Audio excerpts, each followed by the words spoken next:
Biology का ही topic है। देखिए इस टॉपिक का नाम है पादप एवं जंतु ऊतक। अब हम इस टॉपिक से सबसे पहले प्रीवियस ईयर क्वेश्चन देखेंगे, उसके बाद फिर मॉडल प्रश्न देखेंगे। इसी तरह बायोलॉजी में इस बुक में जितना दिया हुआ है सभी को हम बारी बारी से देखेंगे। देखिए आप लोग वीडियो को सेव करके रख लीजिएगा, वीडियो थोड़ा लंबा जरूर होगा, आप लोग वीडियो को लास्ट तक जरूर देखिएगा। तो पहला प्रश्न देखिए, ऊतक चैप्टर से पहला प्रश्न है, मानव शरीर में ऑक्सीजन की पूर्ति किसके माध्यम से होती है? मानव शरीर में जो है ऑक्सीजन की पूर्ति किसके माध्यम से होता है? ये हो जाएगा आपको लाल रक्त कोशिकाओं के माध्यम से। किससे? लाल रक्त कोशिकाओं के माध्यम से होता है। अगला प्रश्न है, किस रक्त वर्ग के व्यक्ति सर्वदाता यानी कि यूनिवर्सल डोनर कहलाते हैं? ये हो जाएगा आपको ऑप्शन नंबर सी यानी कि ओ। कौन सा? ओ वर्ग। अगला प्रश्न है प्रश्न संख्या 3, निम्नलिखित में से कौन सा ब्लड ग्रुप सर्वव्यापक ग्राहकता रखता है? इसके आंसर ऑप्शन नंबर सी हो जाएगा आपको यानी कि ए बी। कौन हो जाएगा? ए बी हो जाएगा। कौन ब्लड ग्रुप? A B. अगला प्रश्न, यह एक प्रोटीन नहीं है, इनमें से कौन सा है जो प्रोटीन नहीं है? ये हो जाएगा आपको लिम्फोसाइट्स। लिम्फोसाइट्स प्रोटीन नहीं है। अगला प्रश्न है, ऊतक संवर्धन में डैश को विट्रो में उगाकर विषाणु मुक्त पादप तैयार करते हैं। ये हो जाएगा आपको विभोजितक। कौन हो जाएगा? विभोजितक हो जाएगा। अगला प्रश्न है, देखिए इस टॉपिक का अगला मॉडल सेट में, निम्न में से कौन सा पशु ऊतक प्रकार नहीं है? निम्न से कौन सा जो है पशु ऊतक का प्रकार नहीं है? इसका आंसर हो जाएगा आपको ऑप्शन नंबर ए हो जाएगा आपको यानी कि मेरिस्टेमेटिक टिश्यू हो जाएगा। यानी क्या हो जाएगा? Meristematic tissue. अगला प्रश्न, इनमें से कौन सा मानव रक्त में नहीं पाया जाता है? इसके आंसर ऑप्शन नंबर डी हो जाएगा आपको कॉन्ड्रोसाइट हो जाएगा। कौन हो जाएगा? कॉन्ड्रोसाइट। अगला प्रश्न, डैश एक सल्फर युक्त अमीनो अम्ल है। कौन सा है जो एक सल्फर युक्त अमीनो अम्ल है? ये हो जाएगा आपको सिस्टीन। कौन हो जाएगा? सिस्टीन हो जाएगा। अगला प्रश्न है प्रश्न संख्या 4, निम्नलिखित में से कौन सा कथन सही नहीं है? इनमें से कौन सा कथन है जो सही नहीं है? इसका आंसर हो जाएगा आपको ऑप्शन नंबर बी यानी कि मानव की रीढ़ की हड्डी में 28 केसरुकी होते हैं। यह कथन बिल्कुल गलत दिया हुआ। अगला प्रश्न, मानव शरीर में वसा का पाचन मुख्यतः कहाँ पे होता है? इसका आंसर ऑप्शन नंबर ए हो जाएगा आपको छोटी आंत में। मानव शरीर में जो है वसा का पाचन मुख्यतः कहाँ होता है? ये होता है आपको छोटी आंत में होते हैं। अगला प्रश्न, पौधे में फ्लोएम का क्या कार्य है? पौधे में जो है फ्लोएम का कार्य क्या है? तो पौधे में जो है फ्लोएम का कार्य है यह शर्करा को पौधे के विभिन्न भागों तक पहुंचाने का कार्य करता है। अगला प्रश्न, चालनी पट्टिका एक भाग है किसका? ये हो जाएगा आपको पोषवाहक यानी कि फ्लोएम का। किसका है? फ्लोएम का भाग है। अगला प्रश्न है प्रश्न संख्या 8, ऊतक क्या होता है? ऊतक जो है यह क्या होता है? ये हो जाएगा वे कोशिकाएं जो मूल रूप से दिखने में और कार्य करने में समान होते हैं वो ऊतक कहलाते हैं। अगला प्रश्न, अस्थायी ऊतकों के निर्माण के लिए एक अस्थायी संरचना, आकार और क्रिया अपनाने की प्रक्रिया को क्या कहा जाता है? इसके आंसर ऑप्शन नंबर ए हो जाएगा आपको विभेदन कहा जाता है। क्या कहा जाता है? विभेदन। अगला प्रश्न प्रश्न संख्या 10, मांस में संवहन ऊतक बने होते हैं किसका? इसके आंसर ऑप्शन नंबर ए हो जाएगा आपको मृदुतक ऊतक का यानी कि क्या हो जाएगा? पेरेन्काइमा। अगला प्रश्न, पौधे में प्राथमिक वृद्धि इससे होती है क्या? पौधे में जो किससे प्राथमिक वृद्धि होता है? ये हो जाएगा आपको पार्श्व विभजित ऊतक से हो जाएगा। अगला प्रश्न देखते हैं प्रश्न संख्या 11 नहीं 12। अगला प्रश्न है यानी कि 12 नंबर, अधिक अंतरकोशिकीय प्रसार के लिए डैश कोशिकाएं विरल रूप से संचित होती हैं। इसके आंसर ऑप्शन नंबर सी हो जाएगा आपको पेरेन्काइमा हो जाएगा। कौन हो जाएगा? पेरेन्काइमा। अगला प्रश्न है प्रश्न संख्या 13 नंबर, जंतु कोशिका में वृक्क को यांत्रिक समर्थन प्रदान करने के लिए डैश एपिथेलियम इसकी आंतरिक परत निर्मित करता है। इसके आंसर ऑप्शन नंबर डी हो जाएगा आपको यानी कि आयत फलकी। क्यों हो जाएगा? आयत फलकी यानी कि क्यूबाइडल हो जाएगा। अगला प्रश्न, त्वचा के नीचे और आंतरिक अंगों के बीच कौन से ऊतक बनता है? इसके आंसर ऑप्शन नंबर बी हो जाएगा आपको वसा ऊतक। कौन सा हो जाएगा? वसा ऊतक हो जाएगा। अगला प्रश्न है, हमारे शरीर में वसा संचायक ऊतक कौन सा है? हमारे शरीर में जो है वसा संचायक ऊतक कौन सा है? ये हो जाएगा आपको एपिडोज ऊतक। कौन हो जाएगा? एपिडोज ऊतक हो जाएगा। अगला प्रश्न, पौधे में प्रोटीन और अन्य यौगिकों के संश्लेषण में किस आवश्यक तत्व का उपयोग किया जाता है? ये हो जाएगा आपको नाइट्रोजन का। किसका? नाइट्रोजन का उपयोग किया जाता है। अगला प्रश्न है, निम्नलिखित में से कौन मुख्यतः उत्तक है जो किसी पौधे में इसकी जड़ों से पत्ती तक जल पहुंचाता है? ये हो जाएगा इसका answer option number C, xylem हो जाएगा। किसका? जाइलम। अगला प्रश्न, शरीर में हीमोग्लोबिन का कार्य क्या है? शरीर में जो है हीमोग्लोबिन का कार्य क्या है? इसका कार्य है ऑक्सीजन का परिवहन करवाना। अगला प्रश्न, कोलेनकाइमा बने होते हैं, कोलेनकाइमा उत्तक जो है या किसके बने होते हैं? तो ये जगह आपको मृदुतक उत्तकों का। अगला प्रश्न है प्रश्न संख्या 20 नंबर, नुकीले पतले सिरों वाली एक लंबी कोशिका कहलाती है कौन? तो ये हो जाएगा आपको दृढ़ उत्तक। कौन हो जाएगा? दृढ़ उत्तक हो जाएगा। अगला प्रश्न है, डैश रेशेदार संयोजी उत्तक है जो जड़ों में हड्डियों को जोड़ता है? इसके आंसर ऑप्शन नंबर बी हो जाएगा आपको स्नायु हो जाएगा। कौन हो जाएगा? स्नायु उत्तक। अगला प्रश्न, मायोसिन और एक्टिन क्या है? मायोसिन और एक्टिन क्या है? तो ये हो जाएगा आपको पेशी प्रोटीन है। कौन हो जाएगा? पेशी प्रोटीन। अगला प्रश्न प्रश्न संख्या 23, इनमें से कौन सा उत्तक प्रचुर मात्रा में वसा संग्रहित करता है? इसका आंसर ऑप्शन नंबर ए हो जाएगा आपको वसा उत्तक। कौन हो जाएगा? वसा उत्तक जो है प्रचुर मात्रा में वसा का संग्रहित करता है। अगला प्रश्न है प्रश्न संख्या 24, जीवित यांत्रिक उत्तक होता है कौन? कौन है जो जीवित यांत्रिक उत्तक होता है? तो हो जाएगा आपको कोलेनकाइमा हो जाएगा। कौन हो जाएगा? कोलेनकाइमा। अगला प्रश्न है प्रश्न संख्या 25, मांसपेशी का वह भाग संकुचन उत्पन्न करने के लिए सिकुड़ता है उसे क्या कहते हैं? इसका आंसर ऑप्शन नंबर सी हो जाएगा, उसे क्या कहते हैं? तो उसे एक्टिन कहा जाता है। अगला टॉपिक देखिए, उत्तक टॉपिक खत्म हो गया। फिर से अब नेक्स्ट टॉपिक देखते हैं। देखिए ये जो है बहुत ही महत्वपूर्ण है। आप लोग सभी विटामिन का नाम, कौन कौन विटामिन किस में घुलता है, उसका कार्य क्या है, उसके कमी से कौन से रोग होते हैं, ये भी पीडीएफ में हम डाल दिए हैं। आप लोग पीडीएफ लेके इसको पढ़ सकते हैं। अगला टॉपिक है देखिए, पोषण, शोषण, उपापचय, रुधिर परिसंचरण तंत्र एवं उत्सर्जन तंत्र। अब इसका हम सबसे पहले वही प्रीवियस ईयर क्वेश्चन देखेंगे, उसके बाद फिर से हम मॉडल सेट का प्रश्न देखेंगे। देखिए सभी प्रश्न बहुत ही महत्वपूर्ण है, आप वीडियो को लास्ट तक जरूर देखिएगा। तो देखिए इस चैप्टर का पहला प्रश्न, स्तनियों में स्टार्च का पाचन प्रारंभ होता है किसके द्वारा? स्तनियों में जो है स्टार्च का पाचन किसके द्वारा प्रारंभ होता है? इसका आंसर हो जाएगा आपको ऑप्शन नंबर ए हो जाएगा, यानी कि मुख से। किससे होता है? मुख से होता है। अगला प्रश्न, घाव का शीघ्रता से भरना किस विटामिन कारण से होता है? घाव का शीघ्रता से भरना हो जाता है किस विटामिन से? ये हो जाएगा आपको विटामिन सी के कारण से। तो इसका आंसर क्या हो जाएगा? ऑप्शन नंबर बी हो जाएगा। अगला प्रश्न, ऊर्जा संचित होती है किस रूप में? इसका आंसर ऑप्शन नंबर सी हो जाएगा आपको एटीपी के रूप में हो जाएगा। अगला प्रश्न है, संचित खाद्यान्न की क्षति के लिए निम्नलिखित में से कौन सा कारक सर्वाधिक उत्तरदायी है? इसका आंसर ऑप्शन नंबर ए हो जाएगा आपको अन्न में नमी की मात्रा। कौन हो जाएगा? अन्न में नमी की मात्रा हो जाएगा। अगला प्रश्न, त्वचा में अतिरिक्त रंजक का उत्पादन उत्प्रेरित होता है मुख्यतः किसके द्वारा?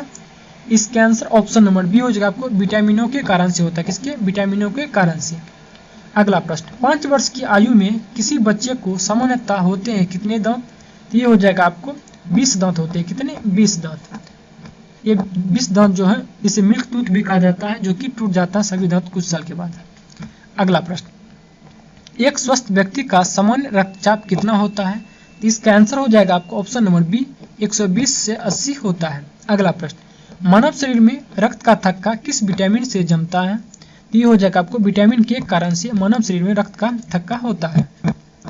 अगला प्रश्न है प्रश्न संख्या 9 नंबर, मानव शरीर में पाचन का अधिकांश भाग किस अंग में संपन्न होता है? ये हो जाएगा आपको छोटी आंत में। किस में होता है? छोटी आंत में। अगला प्रश्न, निम्नलिखित में से कौन सा विटामिन हार्मोन माना जाता है? कौन सा विटामिन है जो हार्मोन माना जाता है? इसका आंसर ऑप्शन नंबर डी हो जाएगा आपको विटामिन डी। अगला प्रश्न है, संतरे किसके प्रबल स्रोत हैं? संतरे जो है या किसके प्रबल स्रोत हैं? तो ये हो जाएगा आपको विटामिन के। किसका हो जाएगा? विटामिन का हो जाएगा। अगला प्रश्न है, पालक के पत्ते के प्रबल स्रोत कौन है? इसका आंसर ऑप्शन नंबर बी हो जाएगा आपको आयरन हो जाएगा, यानी कि लोहा। अगला प्रश्न, प्रोटीन बने होते हैं किसके? इसके आंसर ऑप्शन नंबर डी हो जाएगा आपको अमीनो अम्ल के हो जाएगा। किसका? अमीनो अम्ल। अगला प्रश्न है, वयस्क मनुष्य में रक्त निर्माण होता है किस रूप में? इसके आंसर हो जाएगा ऑप्शन नंबर सी, यानी कि लाल अस्थि मज्जा के द्वारा। किसके द्वारा? लाल अस्थि मज्जा के द्वारा होता है। अगला प्रश्न, सार्वत्रिक ग्राही रक्त समूह कौन है? सार्वत्रिक ग्राही रक्त समूह कौन है? ये हो जाएगा आपको ए बी। कौन हो जाएगा? ए बी हो जाएगा। अगला प्रश्न, इनमें से कार्बोहाइड्रेट कौन नहीं है? इसके आंसर ऑप्शन नंबर बी हो जाएगा विषम। विषाणु जो कार्बोहाइड्रेट नहीं है। अगला प्रश्न है प्रश्न संख्या 17। निम्नलिखित में से किसे हार्मोन माना जाता है, यानी कौन से विटामिन जो है उसे हार्मोन माना जाता है। यह जगह आपको विटामिन डी को हार्मोन माना जाता है। अगला प्रश्न, निम्नलिखित में से कौन सा अंग वसा को तोड़कर कोलेस्ट्रॉल बना देता है। ये हो जाएगा आपको यकृत। कौन हो जाएगा, यकृत हो जाएगा। अगला प्रश्न, कौन सा अंग पित्त का स्रावन करता है। इसके आंसर ऑप्शन नंबर ए हो जाएगा आपको यकृत। कौन करता है, शुष्क अच्छीकोप मनुष्य में प्रकोप किस विटामिन की कमी से होता है। इसका आंसर ऑप्शन नंबर बी हो जाएगा आपको विटामिन डी कमी से। किसके, विटामिन डी। अगला प्रश्न, प्रोटीन ऊर्जा कुपोषण का परिणाम है क्या। इसका आंसर ऑप्शन नंबर ए हो जाएगा आपको बालछय यानी कि मरासमस हो जाएगा। कौन हो जाएगा, मरासमस। अगला प्रश्न है 22 नंबर, विटामिन ए मुख्यतः कहाँ संग्रहित होता है। विटामिन ए जो है मुख्यतः कहाँ संग्रहित होता है। ये हो जाएगा आपको यकृत में। कहाँ होता है, यकृत में होता है। अगला प्रश्न है आयोडीन टेस्ट का प्रयोग किसकी उपस्थिति जांचने के लिए होता है। इसके आंसर ऑप्शन नंबर डी हो जाएगा आपको कार्बोहाइड्रेट। किसको, कार्बोहाइड्रेट के जांच के लिए। अगला प्रश्न है निम्नलिखित में से कौन सा खाद्य स्रोत लोहा का सर्वोत्तम स्रोत है। इसके आंसर ऑप्शन नंबर ए हो जाएगा आपको सेब हो जाएगा। कौन हो जाएगा, सेब। अगला प्रश्न है लाइपेज द्वारा वसा के जलीय अपघटन पर मिलता है क्या। इसके आंसर ऑप्शन नंबर बी हो जाएगा आपको यानी कि वसीय अम्ल तथा ग्लिसरॉल हो जाएगा। अगला प्रश्न है प्रश्न संख्या 26, यदि दोनों जनकों का रुधिर वर्ग AB हो तो उनके बच्चों का संभावित रुधिर वर्ग क्या सब हो सकता है। तो हो जाएगा आपको A, B और AB हो सकता है। A, B और AB ये तीनों रक्त हो सकते हैं उनके बच्चों का। अगला प्रश्न, भूख लगने पर कोई व्यक्ति सर्वप्रथम उपयोग करता है अपनी क्या। इसके आंसर ऑप्शन नंबर ए होगा अपनी ग्लाइकोजन। कौन करता है, ग्लाइकोजन को उपयोग करता है। अगला प्रश्न है प्रश्न संख्या 28, यह आयन रुधिर प्लाज्मा में उपस्थित नहीं होता है। कौन सा आयन है जो रुधिर प्लाज्मा में उपस्थित नहीं होता है। तो हो जाएगा आपको Cu+ हो जाएगा यानी कि कॉपर। अगला प्रश्न, इसकी पोषण विधि होलोफाइटिक है। कौन, किसकी पोषण विधि है जो होलोफाइटिक है। इसके आंसर ऑप्शन नंबर सी हो जाएगा आपको यूग्लिना। किसका, यूग्लिना का। अगला प्रश्न, यह शोषण श्रृंखला का उपयोग कर पादप कोशिकाओं में ऊर्जा का उत्पादन करता है। कौन, तो इसके आंसर ऑप्शन नंबर बी हो जाएगा आपको माइटोकॉन्ड्रिया। कौन करता है, माइटोकॉन्ड्रिया करता है। अगला प्रश्न है श्वेत रक्त कणिकाएं कितने प्रकार की होती हैं। श्वेत रक्त कणिकाएं जो है या कितने प्रकार की होती हैं। तो ये हो जाएगा आपको 5 प्रकार की। कितने, 5 प्रकार की होती है। अगला प्रश्न देखते हैं प्रश्न संख्या 32, लसिका किसमें उपस्थित होती है। लसिका जो है किसमें उपस्थित होती है। ये हो जाएगा आपको संवहन ऊतक में। किसमें, संवहन ऊतक में लसिका उपस्थित होती है। अगला प्रश्न, यह संविग वोरस होते हैं। कौन, इसके आंसर ऑप्शन नंबर डी हो जाएगा आपको यानी कि मच्छर में। किसमें, मच्छर में हो जाएगा। अगला प्रश्न है 34 नंबर, यह विटामिन टोकोफेरोल होता है। कौन, कौन सा विटामिन है जिसे टोकोफेरोल के नाम से जाना जाता है। ये हो जाएगा आपको विटामिन ई। कौन हो जाएगा, विटामिन ई। अगला प्रश्न, मानव रक्त का pH साधारणतः कितना होता है। इसके आंसर हो जाएगा आपको ऑप्शन नंबर सी यानी कि 7.5 से लेकर 8 के बीच होता है। अगला प्रश्न देखते हैं प्रश्न संख्या 36, कार्बन डाइऑक्साइड विषाक्तता निम्नलिखित में से किसको मुख्यतः प्रभावित करता है। इसके आंसर ऑप्शन नंबर डी हो जाएगा आपको यानी कि रक्त की ऑक्सीजन को वहन करने की क्षमता को। अगला प्रश्न है 37 नंबर, ओमेगा-3 एक वर्ग है।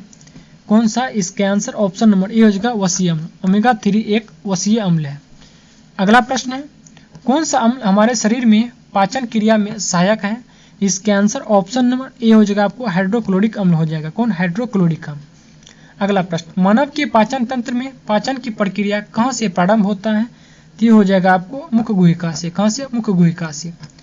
अगला प्रश्न है प्रश्न संख्या 40, ट्राइग्लिसराइड है क्या। इसके आंसर ऑप्शन नंबर सी हो जाएगा यह एक क्या है, तो वसा है। अगला प्रश्न, मानव शरीर में होते हैं क्या। इसके आंसर हो जाएगा ऑप्शन नंबर ए, मानव शरीर में जो है लगभग 70% क्या होता है, पानी होते हैं। अगला प्रश्न, मानव के शरीर की कौन सी धमनी ऑक्सीजन रहित रक्त को ले जाती है। कौन सी धमनी है जो यानी कि ऑक्सीजन रहित रक्त को ले जाती है। ये हो जाएगा आपको फुफ्फुस धमनी। कौन हो जाएगा, फुफ्फुस धमनी हो जाएगा। अगला प्रश्न, आहार नाल की सबसे बाहरी परत क्या कहलाती है? तो ये हो जाएगा आपको सिरोसा। कौन कहलाती है? सिरोसा कहलाती है। अगला प्रश्न, वायुमंडल में कार्बन डाइऑक्साइड की मात्रा का प्रतिशत कितना है?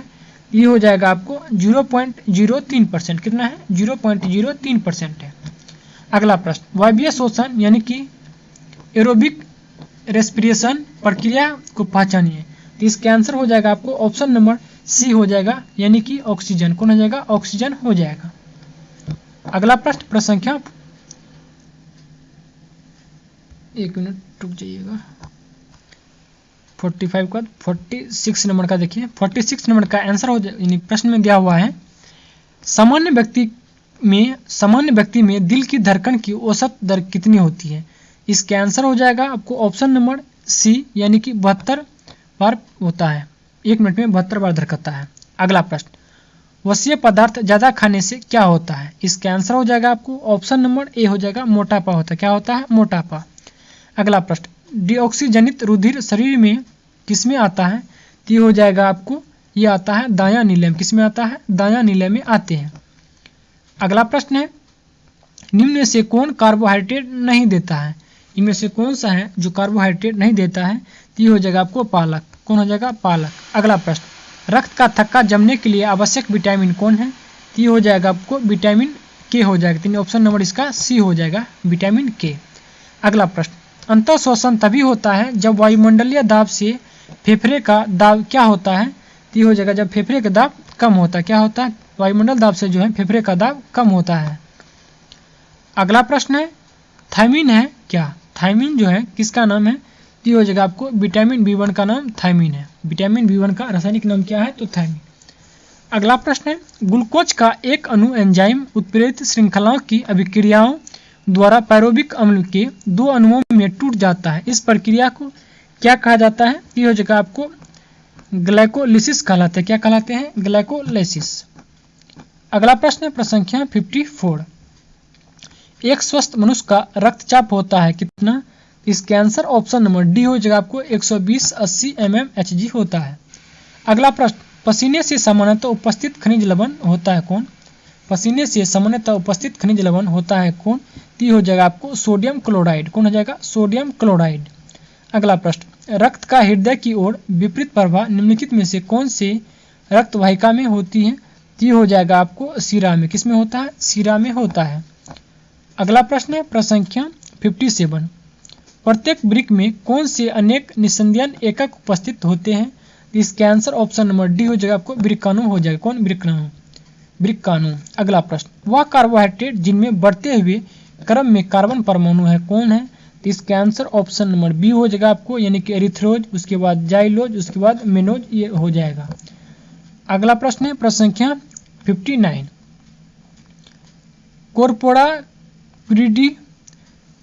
कोरपोरा क्वाड्रिजेमिना किसमें होता है? कोरपोरा क्वाड्रिजेमिना किसमें होता है? तो ये हो जाएगा आपको मस्तिष्क में। किसमें होता है? मस्तिष्क में होता है।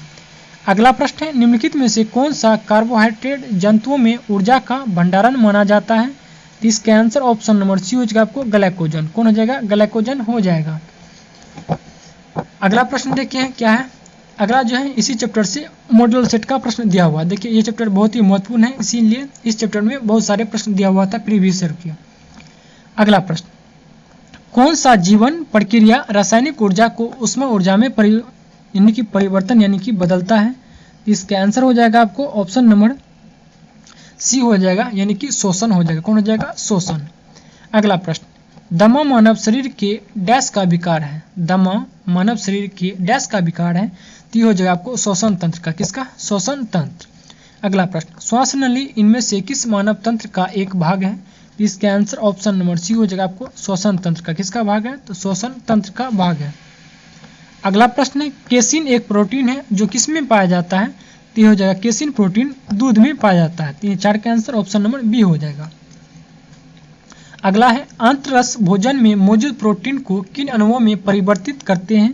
तो हो जाएगा आपको अमीनो अम्ल। किसमें? अमीनो अम्ल में परिवर्तित करते हैं। अगला प्रश्न, मनुष्यों में भोजन के पाचन की प्रक्रिया डैश में शुरू होता है?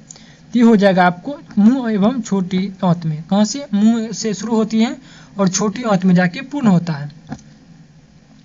अगला प्रश्न है प्रसंख्या 7, पाचन तंत्र के इनमें से किस अंग की आकृति अंग्रेजी वर्णमाला के अक्षर जे के समरूप होती है? तो ये हो जाएगा आपको अमाशय। कौन हो जाएगा? अमाशय हो जाएगा। अगला प्रश्न, आंवला किस विटामिन का समृद्ध स्रोत है? तो ये हो जाएगा आपको विटामिन सी का। किसका? विटामिन सी का हो जाएगा।